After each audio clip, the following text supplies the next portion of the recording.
इनजा उन जो फसल आ फसल खाऊ जाइयो फसल आ कहां जो नंडो का थिया वो लठे कोन काई खबर ना है कई खबर ना है जख्मी आ तो खणी जाओ पुलिस जगह इतला के पुलिस पुगी ना वो कांजे पटा केरा हो जाए गोली जाए ये वो साले हो हम साले जो पुटरा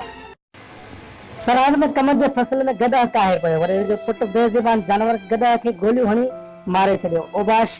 इम्तियाज लखन जमीन ते घाह खाइण दौरान वरे डमर जी बेजान गधा के गोली हणी मारे विधो गरन सा घर कामरान लखन वलद वजीर अहमद गद लखन के फायर करे जख्मी करे छडियो जरे त नंढड़ो खोप विचा कम जे फसल में भजी वयो जेको हिन माल ताई गोलण बावजूद हथ न आयो इंसान जा लीका लतन अंदर वडे पंजे डाड जो जोर बेजान ते लगाए छडियो आहे आला अख्तर घुर्जे त वैशी इंसान के गिरफ्तार करे हिन के सजा ॾिनी वञे।